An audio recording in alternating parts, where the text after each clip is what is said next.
Hello and welcome to WTF Theater, where we will be watching all kinds of strange and public domain things and try to get some laughs from it.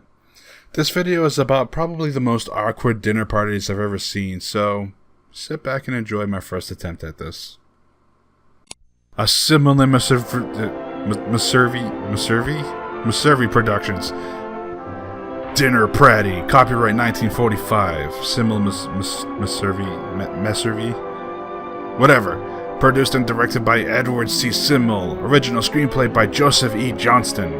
That's what I call my junk.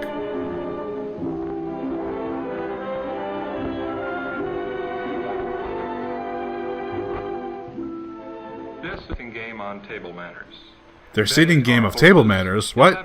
Was that even English? Home for a birthday party. She has been to any number of little parties like this. And they were all imaginary. The first time she has given a party all by herself. Like everyone else, she thinks that her etiquette is perhaps not perfect, but good enough so that there are no glaring errors. Her etiquette is basically non-existent. We're talking like cavemen here. She here. deserves a word of congratulation.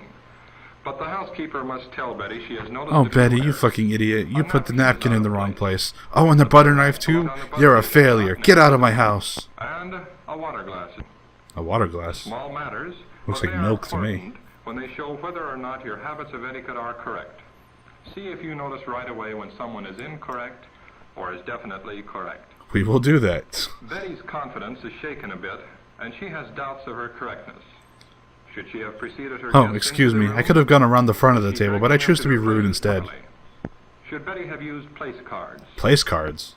God help you if you sit Rob next to Rose. All hell will break loose. Betty with her chair is Bob. Bob, you rude fuck. That is being celebrated, and his host. He seems to feel at ease and just act as she always does. Narrator? Narrator, you feeling alright? And put her in his belt. Could that be alright? Put it right next to his junk. I'm quite certain of the way they open their napkins and place them in a half fold in their laps. They seem to be really at ease. At ease? This looks like the most tense dinner ever. Really started. The main thing is that they should enjoy each other's company. Betty and Bob aren't worrying about their mistakes for a moment. But in the back of their minds, they realize they will have to pay more attention to their manners.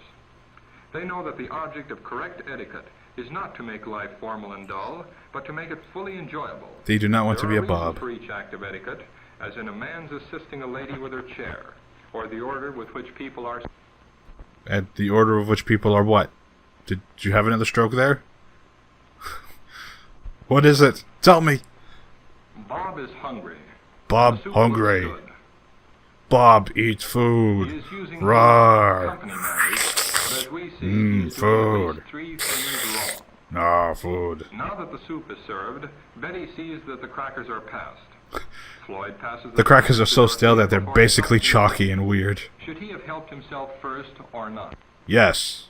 I mean, no. I mean, does it really matter? What about that? Bob, one more mistake and I'm throwing you out of your own dinner party. Before they begin. Dorothy too starts, and they all... Narrator, you alright there? But naturally, the guests give no indication of having noticed any error on Bob's part, since that in itself would be impolite. As the relish dish is passed, Bob takes a handful and puts them on his service plate. Bob then proceeds to lick the rest of them and mark his territory.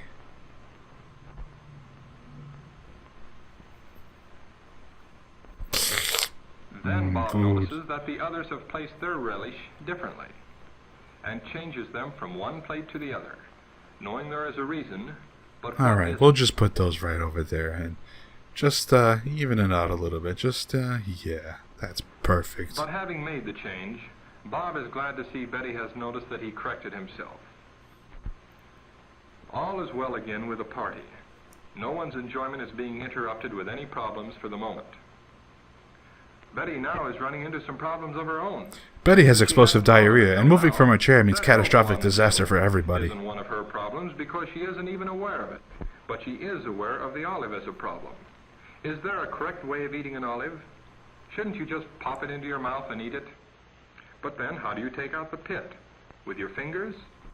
And when you have the... You blow as hard as you can in the middle of it until it pops out and shoots Bob right in the eye. Confidence in his way, but also too many fingers. Too many fingers, what? Might try Floyd's way. Betty hopes that she doesn't look as awkward as she feels. Yum, yum. Now, Betty looks absolutely disgusted by this olive. Look at her. She's like, blech. She sees something. Gross. Dorothy is breaking her celery before taking a bite. Dorothy's a bitch. It has always been just celery. That You bitch. ate it in whatever lengths you Now I have to copy her. Is it easier to handle in shorter lengths? And does it look like a smaller bite when you dip it in the salt and then bite off a portion? Honestly, you're hung up about eating celery. Dip that fucker and shove it in your face. Problem solved. Bernie and Helen don't seem to be concerned with any problems. Gah, Bernie, what's crawling on your face? Simply enjoys it, Oh, that's your thinking unibrow. certain of himself. Helen is even tipping her soup plate for a last sup. Can that A last be sup. correct? Certainly her manners aren't interfering with her enjoyment of the party. As host, Bob is expected to serve the meat course. Oh, how do I use these again? Does the serving. Let me see. This one's a spoon. No, wait, that's the fork. But if you were in This one's a Bob's knife. place, would you know positively And then I get what it. to do? Oh, wait, there's a Which spoon. I serving can... implement should he use? Maybe I can cut it with the spoon. Should he just go No, ahead wait, as that's best not he right. can? Stab. Dorothy is looking away so as not to notice.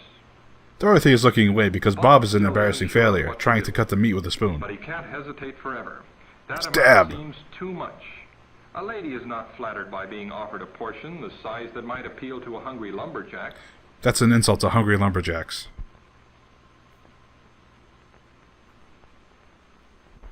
Betty is worried for Bob, but after all, he is trying. Oh, well, I guess I'll take some of this burnt Everyone black learns mush by now. experience, And we'll even get the when spoon mistakes are again. made, and one isn't And... at all sure of anything Oh, that he God, is why? doing. That's horrible. Bob But we have to eat portions it. he is serving are now too small. Should he give a large portion to the men and small ones to the ladies? No. Or should he serve about this amount and let the guests return their plates if they wish a second helping? But asking for a second helping is against Now dinner Betty is about to etiquette. serve It's the like salad. creating a dinner Some new paradox. questions are arising. Can she use the implements for serving the salad correctly? Can she lick the utensils And after what using size them? should the portions of salad be? Can she just take random handfuls and shove it down her gullet? Is she getting a proper assortment? As Betty passes the Hey, plate, this plate is for they Bob. assume the I plate gave him is the empty. worst parts. Bernie and Helen act as though everything were going smoothly with them. And so really it is. In spite of Betty's worries, there are no mishaps. In spite the air feeling so tense that you can cut it with a Lloyd and Dorothy spoon. are enjoying themselves. Bob, you notice, is not starting first this time. He waits with the others for Betty to start. Here is the kind of fun that they all thought of when the party was This planned. is fun, awkwardly Having a sitting good in meal silence and together worrying about how you finally eat your enjoying celery. one another's company. The errors that have been made haven't taken the fun out of the party, and we must remember to give them credit for all the things that have been done correctly. For every mistake made, a dozen things have been done correctly. Except for Bob. Everything Bob about him is a feeling mistake. More confident of himself. He seems to remember that it is correct to use his knife for cutting lettuce or tomato if they are served in pieces that are too big for a proper bite. What do you think? Is he wrong, or is he right? Even if Bob is right, he's basically wrong. But the person with confidence isn't necessarily the person who is correct. Up until this minute, Betty has been confident that a person should butter his vegetables with his knife. But now that Betty sees Floyd buttering his with his fork, she isn't certain. Betty, really? You were just yelled at about a butter knife. Don't you remember? Use the butter It knife. seems safer to follow Floyd's example. If he is correct, then she will be too. Bob is swinging from one extreme to another. 1 minute he is uneasy, the next overconfident. 1 minute he is uneasy, the next minute he's threatening Dorothy with a spoon. And is acting as he usually does, in telling one of his favorite stories. The waving of his knife and fork is actually Bob's way of communicating that he is ready for war and battle. At the same time, they manage to continue eating while their food is warm. Bob isn't letting the story interfere with his eating either. So let's try counting the number of obvious blunders. The waving of his knife and fork about. Talking with food in his mouth. Monopolizing the conversation. But it is an exciting story. It's about a trip up in the mountains. And then, uh-oh. Oh, Bob, what the hell? You're uninvited from your own party. Kind of an ending to the story that Bob had in mind. But it is quicker and maybe better. At least it stopped Bob from making any more mistakes. Betty, too, has discovered that she had forgotten a couple of items of behavior. Stupid She Betty. is thinking that perhaps she and Bob both need to be embarrassed a bit to make them admit that their manners aren't as good as they should be. This is equally as embarrassing to me. Bob may be thinking the same thing, because he certainly looks as if he has decided to make a lot of changes. Bob also looks like he shit his The pants. others, of course, say nothing. Betty decides that the first thing for her to do is to regain her poise. Just act as though no errors had been made. But she will It be didn't more happen. observing of her It own didn't manners happen. than those of others, too. Betty feels safe in her way of eating a roll. It didn't and happen, enjoying. right? Is there anything in what Bernie and Helen are doing that would get your attention right away? Yeah, Bernie still hasn't shaved that Was there unibrow. anything in the way he helped himself to more jelly? How about the way he holds his knife and fork? Or the way he cuts his meat? And takes it to his mouth with his left hand. No, not his left When you are hand. eating, Bernie, you you savage. take the meat to your mouth with the fork in your right hand or your left. Is there a question of correctness here? I mean, does it No, really it's matter? also Just put the using her damn left food in your hand. mouth. Betty holds the fork in her left hand while cutting the meat, and then passes the fork to her right hand for placing it in her mouth. This is zigzag eating. She has noticed that the British and continental people usually use their left hand. Huh, those silly Now that Brits she and their is taking zigzag the eating. manner seriously, she wonders if there is a matter of correctness involved, or whether both ways are equally correct. The American way is One the only way. American, the other European. Betty wishes she were as certain of that point as she is of how her knife should be placed. Bob has never heard of zigzag or continental ways of eating meat. That's because But he Bob on is a the zigzagging watchdog for such degenerate. things now. And as soon as he notices what Betty is doing, he is ready to follow her example, whether she is right or wrong. He uses his left hand all right, even if he does take an oversized bite. Bob congratulates himself on trying a new way. He and Betty have a lot to learn. At least there are no That smug further smile. mishaps as the meat course is finished and the table cleared for dessert. Bob is happy now and is proud of himself. Aside from Bob licking all of the leftovers, Formal of course. parties like this are really enjoyable when one isn't afraid of doing the wrong thing.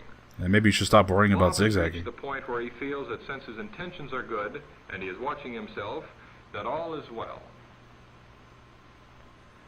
If you just try to figure out what is the reason for each rule of etiquette, you find that the rules are sensible. After all, correct manners are simply the way one person shows his consideration for another. In other words, proper manners are your way of showing common politeness. As far as Bob is concerned, this is the best birthday he has ever had. And to top it off, a big birthday cake that Betty had made for him. Bob has very little excitement in his life and will grow up to be a librarian. Really. For the cake is a symbol, like the whole dinner, of friendship. A very delicious symbol of the regard that Betty and her friends hold for Bob. But Betty doesn't hold Bob in high regard because the cake is actually made out of cow pie in disguise. The lighting of the birthday cake with candles is an old custom, and so is the blowing out of the candles. But do you suppose the placing of the candles at the side is a modern touch of avoiding possible germs being blown on the cake? Yes. Serving the meat course upset Bob. Apparently serving the cake has its difficulties too. Well, the hostess just wants to avoid another spoon helping incident. Bob. She worried about leaving the table to bring in the cake in the first place. Betty wondered if the serving should be left to the housekeeper. What would you say? It doesn't There is matter. no denying that Bob needs help. He is having trouble with the serving implements again. No, You Bob. think No, you might not be the able to spoon. The figure cake out from knife. Use the shape and cake the knife. size of the blades Put which the to spoon use. away, Bob. Cutting and serving your own birthday cake would seem to be a pleasure. But could you actually do this any more gracefully than Bob is? Yes, because I'm not a blithering Betty's idiot. help may not be as great as she thinks. What of her reaching in front of Bob? And about How her rude. placing the dessert forks? Are these correct? I don't see what's wrong with that. Bob accompanies Betty to her place, assisting her with her chair before resuming his serving. He is at least trying to change his habits. I'd laugh if Bob just pulls the chair away and she falls flat on her ass. Haha, made you sit. And you notice? He forgot his napkin and sat on it. No, not the napkin. He is serving smoothly now and is not distracting his friends with his difficulties. They are free again to chat as they wish. And once again, the party is fun. Bob and Betty met more problems than they expected. Fun. This is We are tense. seeing people like Betty and Bob who want to entertain their friends, have good times together, forget that poor manners can really interfere with the fun of the party. No, can There they? is no fun in being worried, unsure, or ill at ease. But you were all of those things throughout the entire party. To face your problems, find out what the correct answer is, and then when you act in a way that you know for certain is correct, your mind is perfectly free. Of course, all this isn't accomplished just by wishing. There are still habits that have first to be detected and then broken. This Just is watch hard. Bob. He has all New of the bad habits habits. have to be formed. But a Don't little do study what of Bob that will help does. greatly. And lessons are all practical. Once you have formed correct habits in your manners, you will find that they give you a sense of confidence. That is a reward in itself. And remember, don't Our be a party Bob. is ending, but let's hope that for you it is, in another sense, just a beginning. As you think of Betty and Bob and their problems, compare your own manners. Don't forget that it is by their manners that polite people the world around show their consideration for one another. A dinner party is just one way of enjoying company of your friends. And lots of worrying about your manners. Good company, real enjoyment, that's what a dinner party is for. The end. I feel like there should be a question mark here. And that was probably the most tense dinner party I've ever seen in a long time. I'll be doing a couple of these videos alone, hopefully getting better and better at them as we go along, and maybe I'll have some co-hosts if this generates some interest, and I don't know. Here's a subscribe button, I guess. Click that. Watch some of these other videos too, they're pretty good.